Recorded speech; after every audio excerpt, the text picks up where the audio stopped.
আসসালামু আলাইকুম। School of mathematics চ্যানেলে সবাইকে স্বাগতম। সুপ্রিয় শিক্ষার্থী বন্ধুরা, আশা করি সকলেই ভালো আছো। সুপ্রিয় শিক্ষার্থীরা, আজকে আমি আরও একটি গুরুত্বপূর্ণ ক্লাস নিয়ে তোমাদের সাথে হাজির হলাম। সুপ্রিয় শিক্ষার্থীরা, আজকে আমি আমি তোমাদেরকে কোনো ফাংশনের বিপরীত ফাংশন বা ইনভার্স ফাংশন বিদ্যমান আছে কিনা সেটা আমরা কিভাবে যাচাই করব, এবং যদি ইনভার্স ফাংশন বিদ্যমান থাকে তাহলে সেটা আমরা কিভাবে নির্ণয় করব সেটা দেখব। তাহলে লেসন শুরু করা যাক।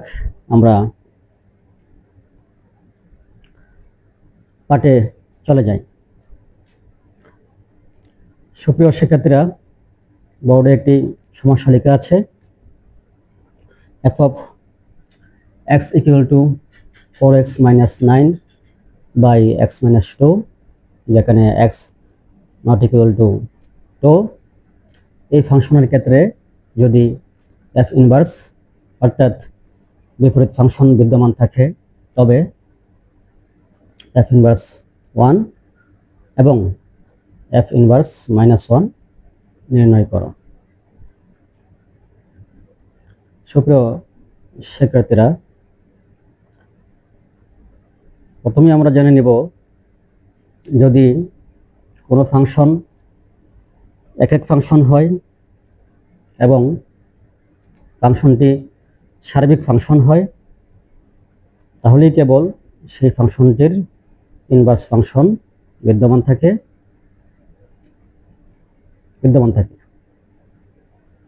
তাহলে আমরা দেখি এই প্রদত্ত ফাংশনটি একক কিনা এবং সার্বিক কিনা।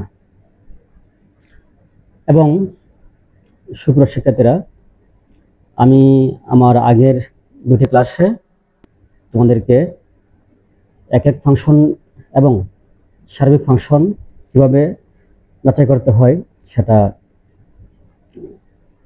সে বিষয়ে আমি ক্লাস নিয়েছি, খুব ভালোভাবেই বুঝিয়ে দিয়েছি।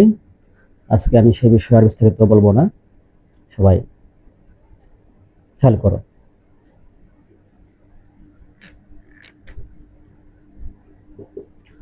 তাহলে আমাদের এখানে প্রদত্ত ফাংশনটি হচ্ছে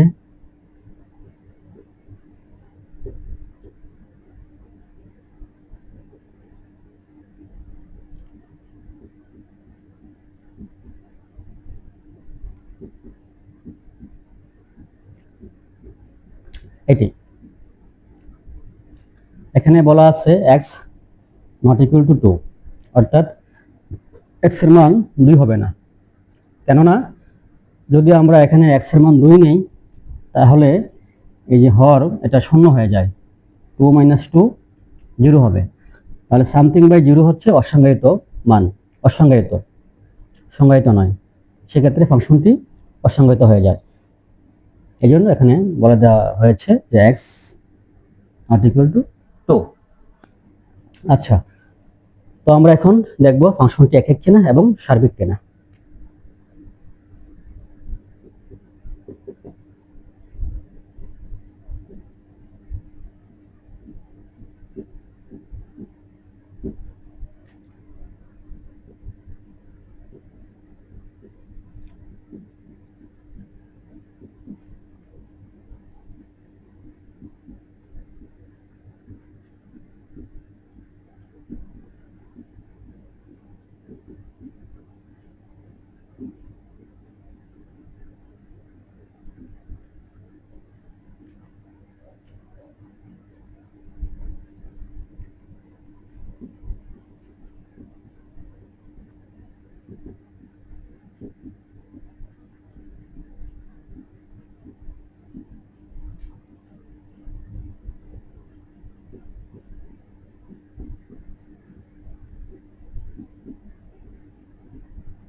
এখানে আমরা আর গুণ করলাম,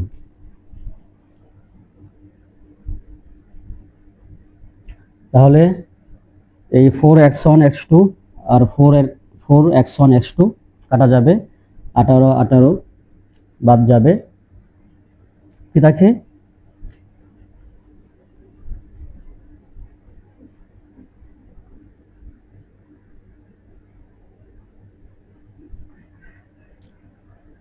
আমি উপরের দিকে একটু মুছে দেই।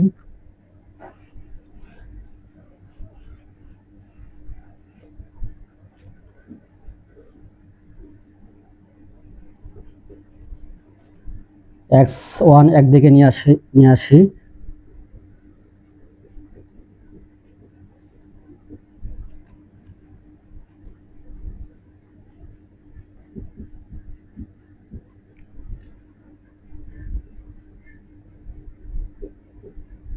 x2 x1 equal to x2, সুতরাং ফাংশনটি এক।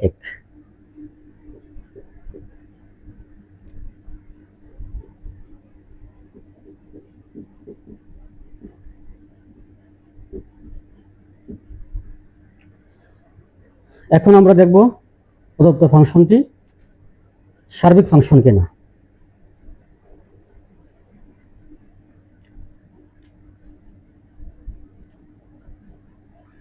মুছে দেই, আর এটা রেকর্ড তো আছেই, তোমরা বারবার দেখতে পারবে।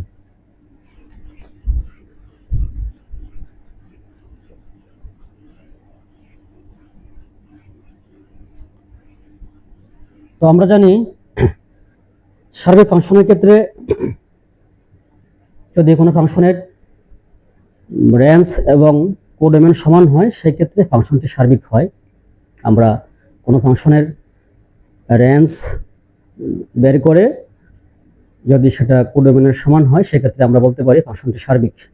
অথবা আমি আমার ক্লাসে আরেকটা বিকল্প পদ্ধতিতে দেখিয়েছিলাম কিভাবে আমরা সার্বিক ফাংশন নির্ণয় করতে পারি যদি স্পেসিফিকলি ডোমেন দেওয়া না থাকে। আর যেহেতু এখানে ডোমেনটা দেওয়া নেই, নির্দিষ্ট করে দেওয়া নেই, তাই আমরা এই দ্বিতীয় পদ্ধতিতে আমরা এটা করি, যেটা আমি আগের ক্লাসে দেখিয়েছি। সেটা কিভাবে করব, যে আমরা ধরে নেব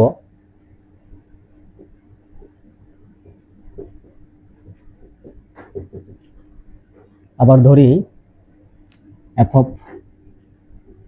x equal to y। সার্বিক ফাংশনের জন্য আমরা f of x সমান y ধরব। এই y হচ্ছে কোডোমেন বা, তো f of x equal to কত,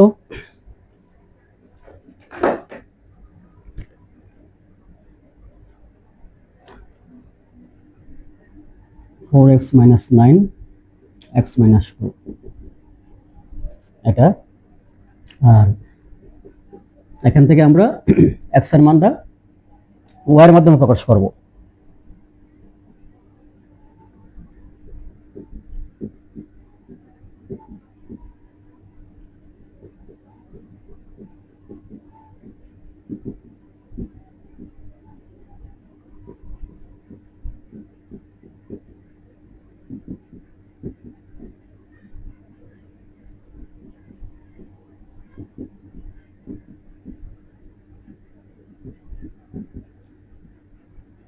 এই যে এখানে x হচ্ছে এই ফাংশনের ডোমেন এবং এটা হচ্ছে এই প্রদত্ত ফাংশনের সকল ডোমেনের সেট।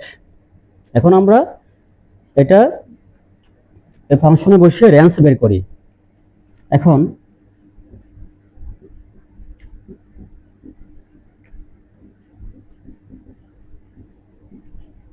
এটা হচ্ছে ওই ফাংশনের রেঞ্জের সেট। যদি এখন আমরা এটার মান ফাংশনে বসিয়ে f of 9 minus 2y by 4 minus y সমান y পাই, তাহলে ফাংশনটি সার্বিক ফাংশন হবে। অর্থাৎ তখন এই রেঞ্জের সেট এবং কোডোমেনের সেট সমান হয়ে গেল। তো আমি এটা মুছে দিই, এখানেই করি, এটা আমরা এখানে নির্ণয় করি। এটা আমি মুছে দিই, এটা তো আছে এই ভিডিওতে।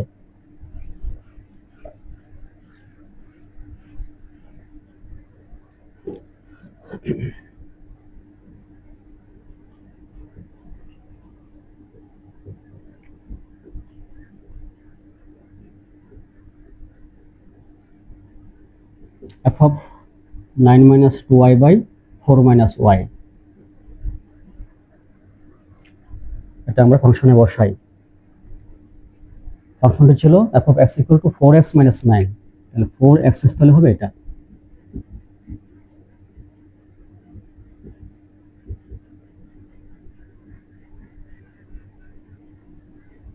by x minus 2।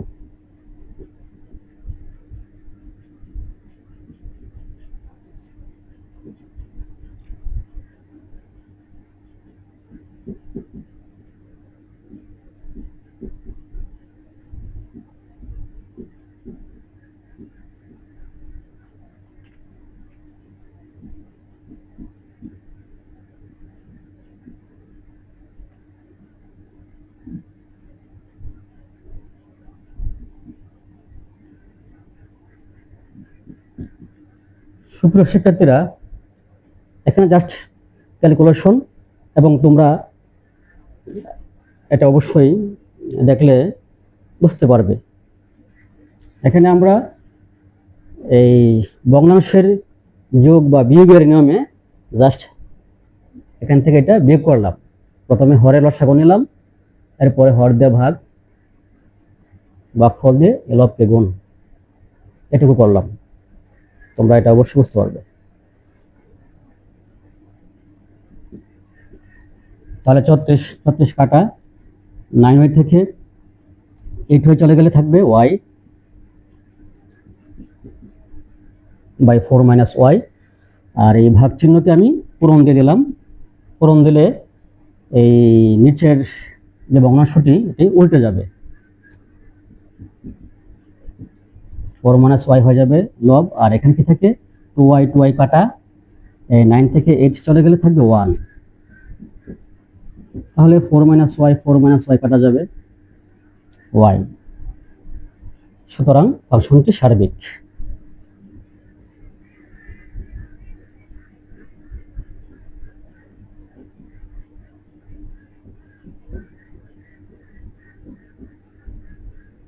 সার্বিক।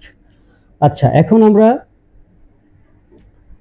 তাহলে যেহেতু ফাংশনটি একক এবং সার্বিক, তাহলে এই ফাংশনের ইনভার্স ফাংশন বিদ্যমান আছে।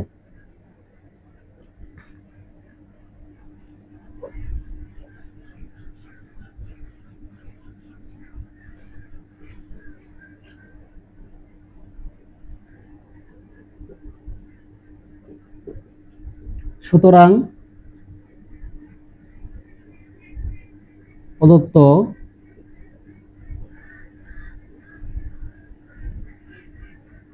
ফাংশনটির f ইনভার্স বিদ্যমান, অর্থাৎ বিপরীত ফাংশন বিদ্যমান।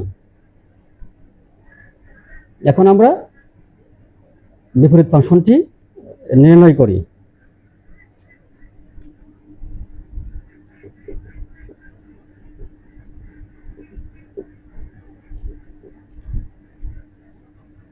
এটা হচ্ছে এই অঙ্কের এই সমস্যার থার্ড পার্ট। আচ্ছা, এর জন্য আমরা আবার ধরি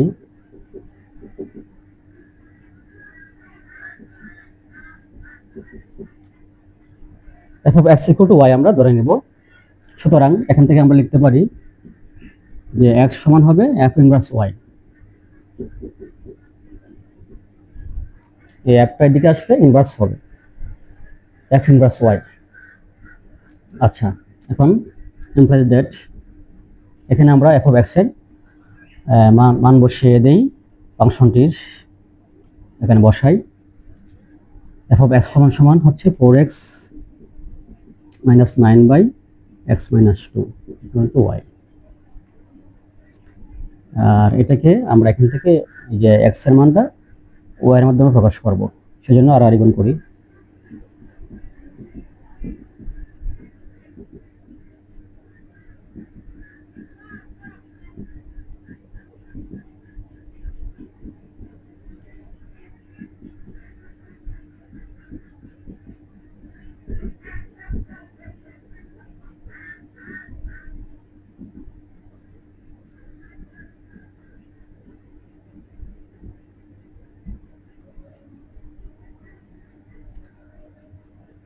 এটা হয়, তোমরা এখানে অবশ্যই এটা বুঝতে পারবে, বুঝতে পেরেছ। প্রথমে আর গুণ করলাম, আর গুণের পরে পক্ষান্তর করলাম, এক্স ওয়াই দিকে নিয়ে আসলাম, আর -9 এর দিকে নিয়ে গেলাম, চিহ্ন চেঞ্জ হয়ে গেল। আর তারপরে ওয়াই এর দিকে এক্স কমন নিলাম, 4 - ওয়াই, এরপরে 4 - ওয়াই এর দিকে নিয়ে আসলাম, পক্ষান্তর করলাম, গুণ ছিল ভাগ হয়ে গেল। আচ্ছা, তো এখানে আমরা একটা কাজ করতে পারি, এখান থেকে যদি আমরা মাইনাস কমন নিই তাহলে এই -2y প্লাস হয়ে যাবে, তো সাজিয়ে নিতে পারি আর কি। আর প্লাস মাইনাস +9 -9 হয়ে যাবে, আর এখান থেকে মাইনাস কমন নিলে এই মাইনাস আর এই মাইনাসে কাটা যাবে, আর এখানে হবে y -4, অর্থাৎ এখান থেকে মাইনাস কমন নিলাম y -4, এখান থেকে মাইনাস কমন নিলে 2y -9 হবে, আর মাইনাস মাইনাসে কাটা, সেটা লিখলাম না। ইমপ্লাইজ দ্যাট, তো x ইকুয়াল টু কি লিখতে পারি আমরা, f ইনভার্স y।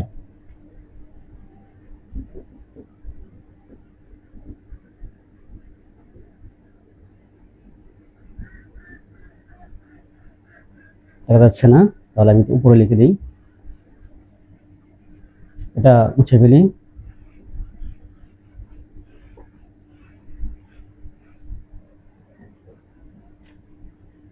এই যে পরের লাইন, ইমপ্লাইজ দ্যাট x সমান আমরা লিখতে পারি f ইনভার্স y,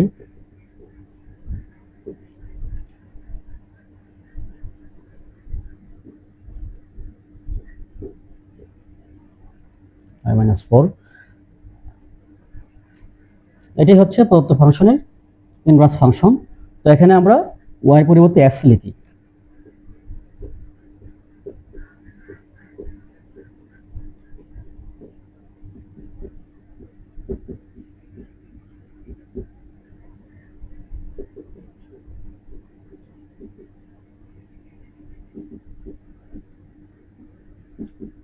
এই হচ্ছে এই ফাংশনের ইনভার্স ফাংশন।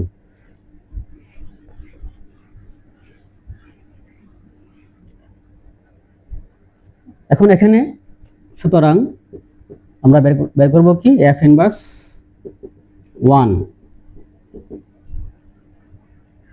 তাহলে x স্থলে আমরা 1 দেব,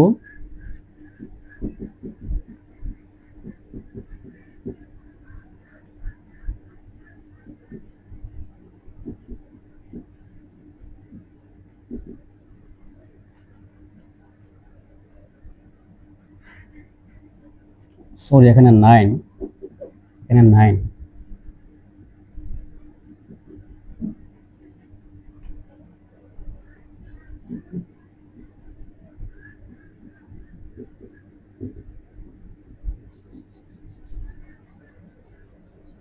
এই হচ্ছে f ইনভার্স 1 এর মান। যদি আমরা এখানে f ইনভার্স -1 বসাই এবং এখানে x স্থলে -1 বসালে f ইনভার্স -1 এর মান বের হবে।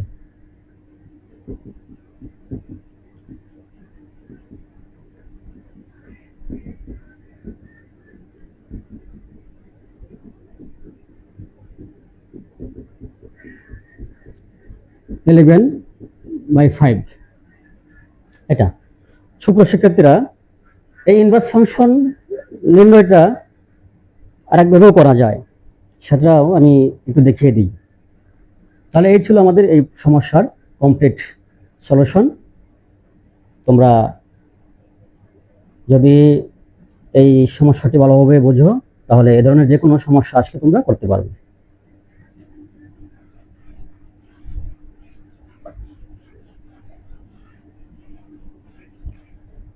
এফ ইনভার্স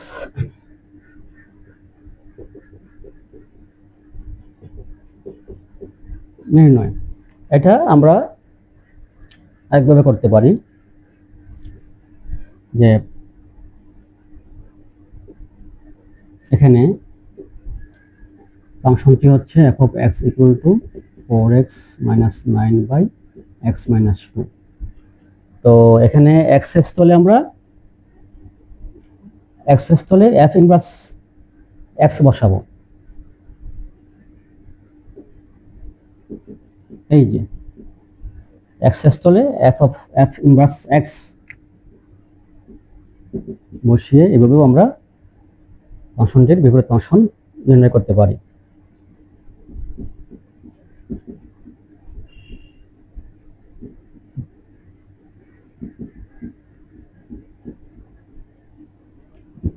তাহলে এই যে f ইনভার্স আর f এ ভ্যানিশ হবে, কাটা যাবে। সেটা আমরা এভাবে বুঝতে পারি -1 আর 1 যোগ করলে 0, পাওয়ার 0 হলে 1 হয়ে যাবে।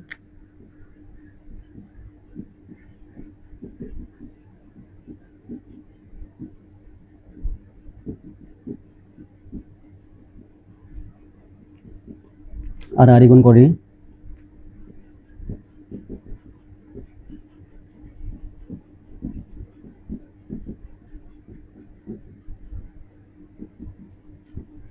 f ইনভার্স x একদিকে নিয়ে আসি,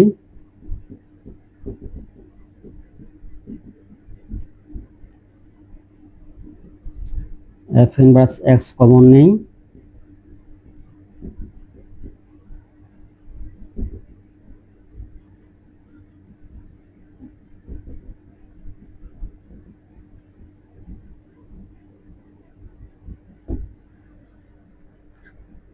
এভাবেও আমরা ফাংশনের বিপরীত ফাংশন বের করতে পারি। এভাবেও করা যায়। সুপ্রিয় শিক্ষার্থীরা, এই হচ্ছে কোনো ফাংশনের বিপরীত ফাংশন বিদ্যমান আছে কিনা এবং থাকলে সেটা কিভাবে বের করতে হবে তার সলিউশন। সুপ্রিয় শিক্ষার্থীরা, আমি তোমাদেরকে আরেকটি বিষয় ক্লিয়ার করে দেই, কেননা কোনো বিষয় একটু বুঝে পড়লে সেটা আয়ত্তে নিয়ে আসতেও সুবিধা হয় এবং বেশি দিন সেটা মনে থাকে। আর গণিত তো বুঝে পড়ার কোনো বিকল্পই নেই। আচ্ছা,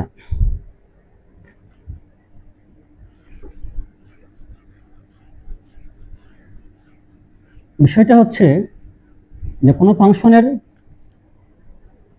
বিপরীত ফাংশন বিদ্যমান থাকতে হলে সেই ফাংশনটি একক এবং সার্বিক কেন হইতে হয় সেটা একটু তোমাদেরকে আমি ক্লিয়ার করে দিই। আর সুপ্রিয় শিক্ষার্থী বন্ধুরা,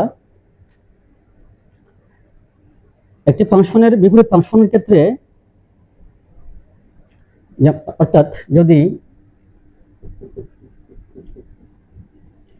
f a থেকে b সেট একটি ফাংশন আর এই f এর বিপরীত ফাংশন f ইনভার্স, সেই ক্ষেত্রে কিন্তু এই বিপরীত ফাংশনের ক্ষেত্রে এই যে f এর ডোমেন হয়ে যাবে তার ডোমেন, আর ডোমেন হবে তার রেঞ্জ। এটা বিপরীত ফাংশনের ক্ষেত্রে প্রদত্ত ফাংশনের কোডোমেন হবে ডোমেন আর ডোমেন হবে রেঞ্জ, কোডোমেন। বিষয়টা আমি উদাহরণ, যেমন আমরা আগে যে অঙ্কটা করেছি, ফাংশনটি ছিল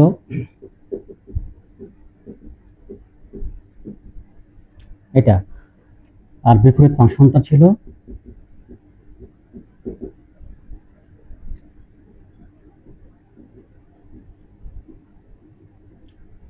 এটা। সুপ্রিয় শিক্ষার্থীরা, আমি এটা লিখতে বলে গিয়েছি, তোমরা f ইনভার্স x যখন আমরা পাবো সেক্ষেত্রে এখানে লিখে দেবা যে x not equal to 4।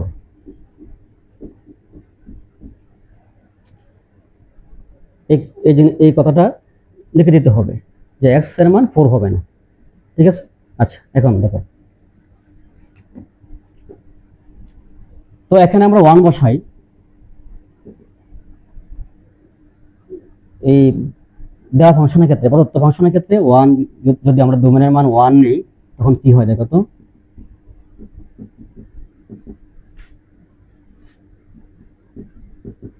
Five হয়, অর্থাৎ রেঞ্জ হয় 5। যে 5 রেঞ্জ তো এখানেই আছে, ডোমেনে আছে। আচ্ছা, এখন যদি আমরা তাহলে এই ক্ষেত্রে এই রেঞ্জ সেটা হবে এই ফাংশনের ডোমেন, ডোমেন হবে ডোমেন। তো আমরা এখন দেখো, যদি আমরা f ইনভার্স 5 বসাই এখানে, তাহলে তার মান হবে 1, এটা হবে। অর্থাৎ এই যে বিপরীত ফাংশন হয়ে গেল, ডোমেন হয়ে গেল, ডোমেন হয়ে গেল ডোমেন, আর ডোমেন হয়ে গেল রেঞ্জ। এখানে যেটা ডোমেন ছিল রেঞ্জ, ডোমেন বসে রেঞ্জে যে মানটা পাওয়া যায় সেই রেঞ্জের মান এখানে বসাইলে ডোমেন, এখানে ডোমেন হিসেবে দিলে তার রেঞ্জ হবে এই যে 1। দেখো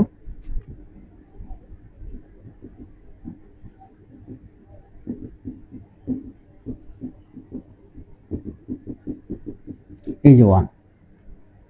এভাবে যে কোনো মান তুমি এখানে বসাও, বসালে ডোমেনের জন্য যে মান পাবা, রেঞ্জ পাবা, সেই রেঞ্জটা হবে ওই ফাংশনের বিপরীত ফাংশনের ডোমেন হবে, সেটা বসালে এটা পাওয়া যাবে।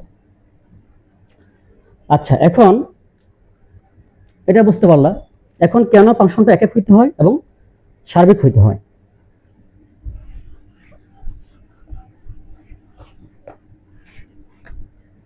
দেখো এই যে এখানে এই ফাংশনের ডোমেন এ, রেঞ্জ ডোমেন হচ্ছে বি।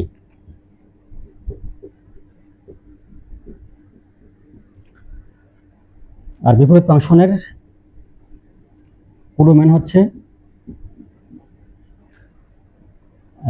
বিপরীত ফাংশনের ডোমেন হবে এই যে এই ফাংশনের ডোমেন, এটা হবে ডোমেন, আর ডোমেন হবে এটা এ।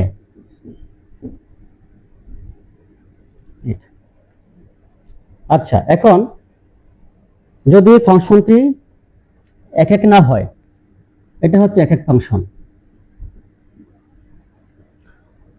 1 এর জন্য 2 পাওয়া যাবে, 2 এর জন্য 4 পাওয়া যাবে, 3 এর জন্য বি সেটে 6 পাওয়া যাবে। তাহলে যখন বিপরীত ফাংশন হবে সেক্ষেত্রে এই ডোমেনের মান 2 এর জন্য এখানে 1 পাওয়া যাবে, 4 এর জন্য 2 পাওয়া যাবে, 6 এর জন্য 3 পাওয়া যাবে। যদি এক এক না হইতো, ফাংশনটি এক এক না হইতো, এখানে এক এক না হইতো, দেখো তাহলে কি হইতো।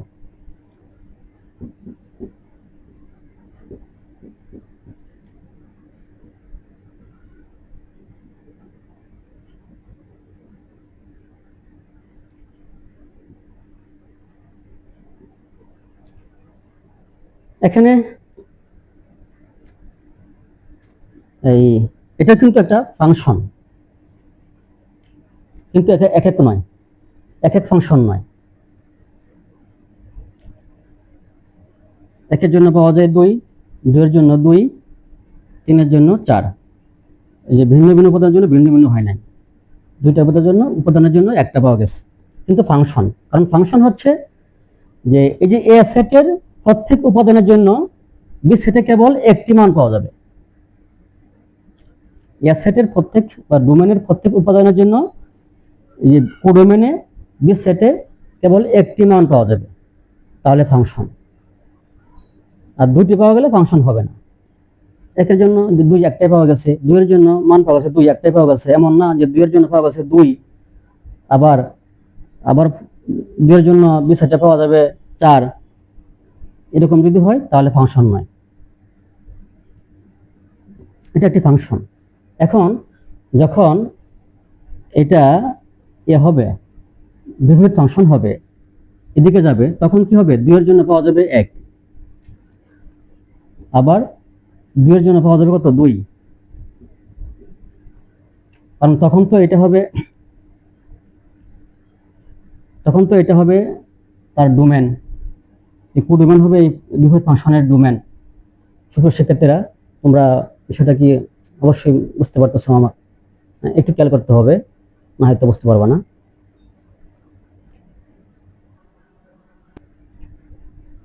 আর একের জন্য পাওয়া যাবে 2, 2 এর জন্য পাওয়া যাবে 2, আর 4 এর জন্য 3। এটা হবে যদি এক এক না হয়, এরকম হয় তখন তার বিপরীত ফাংশনটা কিরকম হবে? এরকম হবে। তখন কি এটা ফাংশন হবে? ফাংশন হবে না। কেননা এই যে ডোমেনের বা এ সেটের একটি উপাদানের জন্য বি সেটে কেবলমাত্র একটি মান পাওয়া যায়নি, 2টি মান হয়, সেক্ষেত্রে এটি ফাংশন নয়। এই জন্য বিপরীত ফাংশন বিদ্যমান থাকতে হলে ফাংশনটি একক হইতে হয়। আচ্ছা, তাহলে একক হবে এবং কি হবে? সার্বিক হবে, সার্বিকও হতে হবে। তো সার্বিক না হলে কি হবে দেখো তো। যেমন এই ফাংশনটা একক এবং সার্বিক। আর সার্বিক নয় কোনটা? যে এখানে আর একটা উপাদান আছে 7, এটা সার্বিক নয়। একক ডোমেনের একটার জন্য একটাই পাওয়া যাচ্ছে, একক, কিন্তু সার্বিক না। কারণ এই যে রেঞ্জ আর কোডোমেন সমান নয়। আগে রেঞ্জ ছিল 246, কোডোমেনও ছিল 246 সার্বিক। আর এখন রেঞ্জ হচ্ছে 246, এই ফাংশনের রেঞ্জ হচ্ছে এটা, আর কোডোমেন হচ্ছে 2467। এই সেটটা সমান নয়, মানে সার্বিক নয়। আচ্ছা, যদি সার্বিক না হয় সেক্ষেত্রে তার বিপরীত ফাংশনটা কিরকম হবে? তখন কি হবে? এটার বিপরীত ফাংশনটা হবে এই যে কোডোমেন হবে তার ডোমেন,